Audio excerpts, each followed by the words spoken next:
Hello everyone, welcome back. In this lecture we're going to be discussing about urban real estate pricing.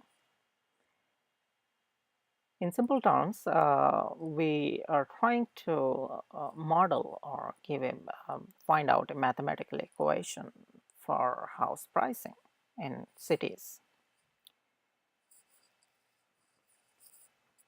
Or in other words, how can we determine the prices of houses, apartments, your beautiful condo in a downtown area.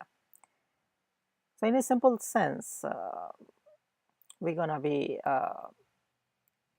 accessing or we're going to be putting a value to the house depending upon how much is the total cost um, we would be having by owning the house at that location. So we are not talking about maintenance fee or your yearly expenses, government property tax and all. Just at a broader level, let's try to simplify it. So at a very basic level, the total cost would be simply the transportation cost plus the housing cost. Transportation cost means you can say, okay, it's going to take that much time, X amount of time to travel from your home to your office. Okay. And on the way, your fuel cost, car cost, everything is included in that term called transportation cost. And the housing cost is the actual cost of the house. And if we represent the area of your where you live via a circle in a very simplest sense, and if we say the center of the circle is your office and you commute from a remote distance which is your home, okay, every day almost,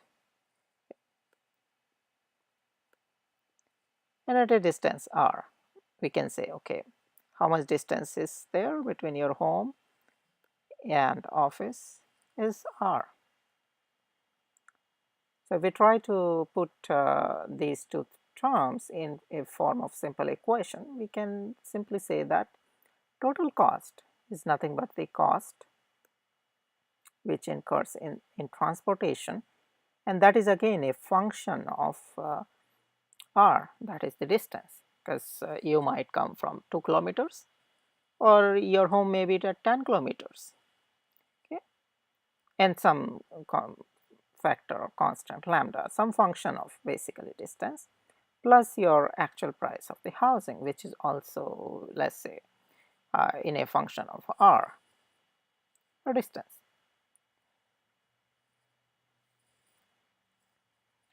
Now, what it is, say, let's put a upper number. So what is the maximum distance you may have your house? So let's call it r max. Then simply the cost, total cost would be the total transportation time and the housing cost. All right. So far so simple. Now let's talk about if there are n number of people or population of the city is n, and small v represents value of the land per housing unit size. Okay. So what it means by n, say, let's say n people are distributed in this whole circular area. Okay. So in a simple sense, what we can say, n would be pi r square, area of the circle. A very simplistic assumption, okay? And the v is the value of the land per housing unit size. Okay? A unit size house, where a unit size house is built, the value of that land. Why we are talking about land here?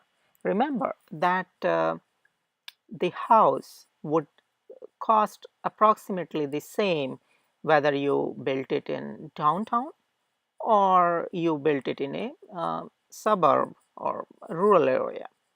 However, the cost of the house would be different. Say if you want to buy a house in downtown Toronto, it's going to cost roughly $10 million a house. Or if you want to buy a house in downtown New York, it's going to cost in billions. Independent house. Same thing goes with the condos or apartment. So roughly a $500,000 condo in downtown Toronto and over $1 million condo uh, in downtown New York. But the cost of the condo or house would be, building up the cost would be low, would not be that much. It would be approximately the same cost of building that house or condo, which would be in say 100 kilometers or 60 kilometers away from the downtown Toronto. So essentially it is the land which is in limited supply in downtown area. Okay, so that's the important point here to consider, the value of the land. That increases, that makes the same house which is worth 100,000 at about 100 kilometers from downtown and makes its value to a 1 million, over $1 million in downtown Toronto or in any downtown of the city. Okay,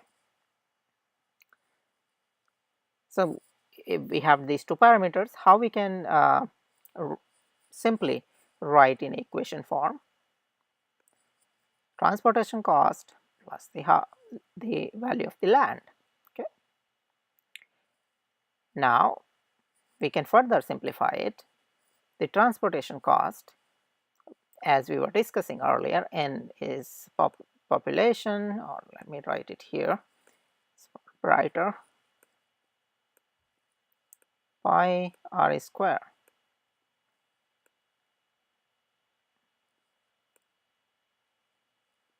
So we can simply substitute the value of the r, this value of the r in this equation, which would be lambda n over under root pi. Okay,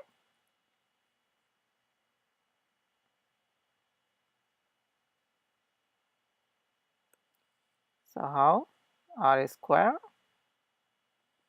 is equal to n divided by pi. All right, very simple, nothing complicated here. Good. Now we have these two equations, and the first equation and fourth equation. First equation we discussed earlier, and the fourth equation. Now we can solve these two equations for PR, that is the price of the house. Okay, and we come up with this equation number 5.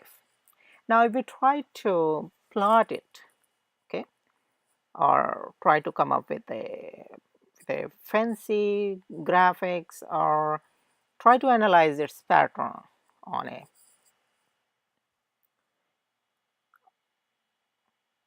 so let's say if you have been given the r, so x r is like x variable, and if you plot x, y, z three-dimensional plot, okay, and you try to plot the price of the housing, it will come up like that. So it's like three-dimensional plot. Imagine it's a three-dimensional thing. So in the center of the city, prices shoots up. Okay, and then as you move away from the downtown core, prices go down.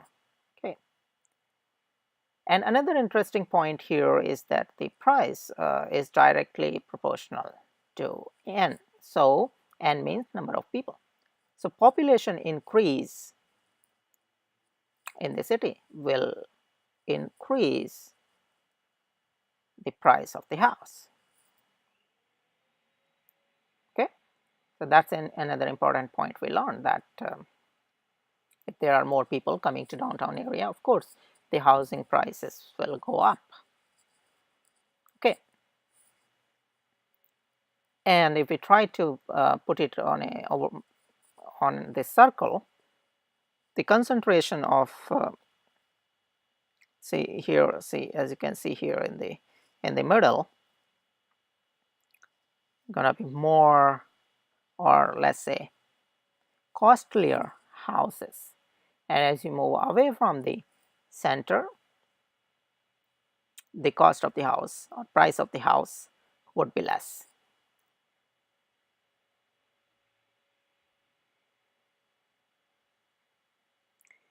Now let's talk about another important aspect. So not everybody likes to live in the same house. People are different, and we have different kinds of houses, say apartments, condos, independent houses, townhouses. So how can we model it? Okay, so we learned about utility in previous lectures. So let's try to use the concept of utility. So how can we represent the utility? Is simply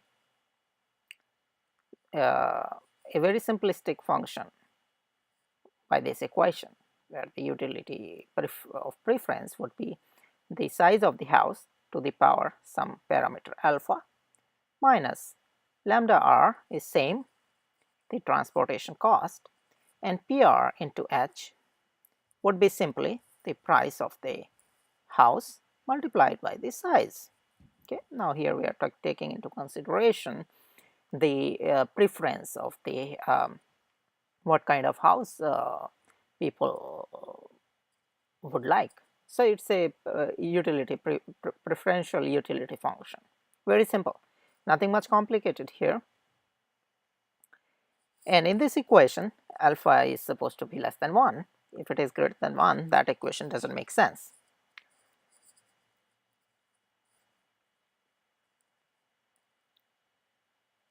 Now further, if we talk about the optimal choice,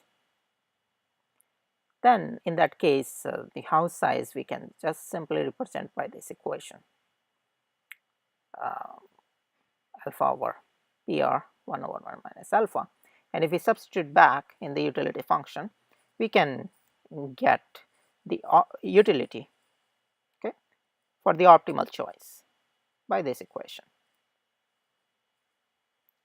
All right, now we can solve that equation for the price as well. Now we have optimal utility, and we can solve it for the house price. So as you can see, we can have different sort of utility function and play around with that, and can come up with the different equations for house pricing. All right. So this was wonderful, not very much complicated, a very base mathematical formulation of real estate pricing. Now let's talk about some key takeaways from this discussion. First of all, in cities, the land is limited. Okay, so the supply of the land is limited, not the house. Okay, so don't think that okay, houses are limited in city. No, it is the land on which the houses are built. Second important point is that uh, the lower housing prices at a greater distance balance the increased commuting cost.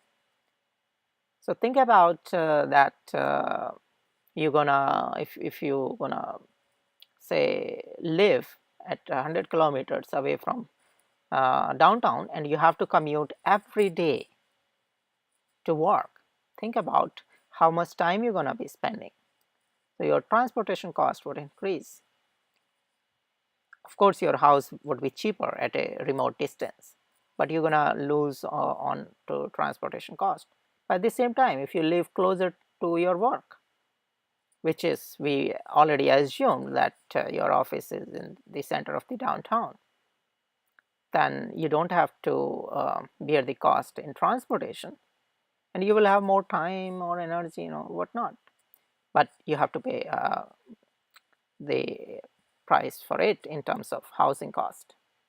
Okay. Another important point we discussed that the population increase, okay, caused the increase in the house pricing. So think about the a 4 times increase in population would cause approximately double the increase in the price of the land, or in other words the house, because the house is built on the land. Okay. So thank you very much, guys. Thank you for liking and subscribing the Professor channel at YouTube. Thank you for your wonderful comments. We appreciate your feedback, and have a wonderful day.